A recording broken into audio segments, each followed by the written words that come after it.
नमस्कार दोस्तों, मेरे YouTube चैनल मानसी स्टोरी 2.0 में आपका स्वागत है। तो दोस्तों, जानते हैं कहानी में कि हाथी का शीश गणेश को क्यों लगा था। चलिए दोस्तों, कहानी शुरू करते हैं।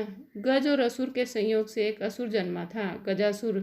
उसका मुख गज जैसा होने के कारण उसे गजासुर कहा जाने लगा। गजासुर शिवजी का बड़ा भक्त था और शिवजी के बिना अपनी कल्पना ही नहीं कर सकता था। उसकी भक्ति से भोले भंडारी गजासुर पर प्रसन्न हो गए और वरदान मांगने को कहा। गजासुर ने कहा, प्रभु आपकी आराधना में कीट पक्षियों द्वारा होने वाले विघ्न से मुक्ति चाहिए, इसलिए मेरे शरीर से हमेशा तेज और अग्नि निकलती रहे, जिससे कोई पास न आए और मैं निर्विघ्न आपकी पूजा करता रहूं। महादेव ने गजासुर को उसका मनचाहा वरदान दे दिया। गजासुर फिर से शिवजी की साधना में लीन हो गया।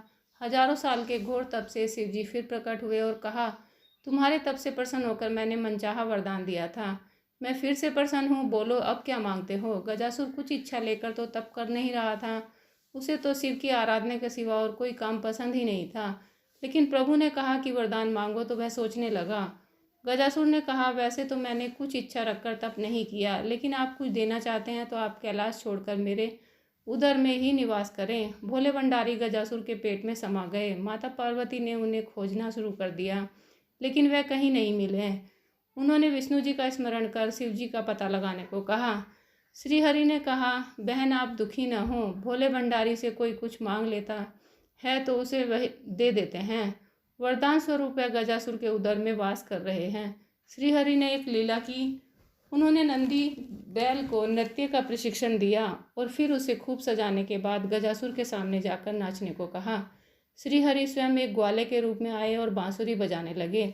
बांसुरी की धुन पर नंदी ने ऐसा सुंदर नृत्य किया कि गजासुर बहुत प्रसन्न हो गया। उसने ग्वाला वेशधारी श्रीहरि से कहा, मैं तुम पर प्रसन्न हूँ। इतने साल की आराधना में मुझ में वैराग्य आ गया था। तुम दोनों ने मेरा मनोरंजन किया है, कोई वरदान मांग लो।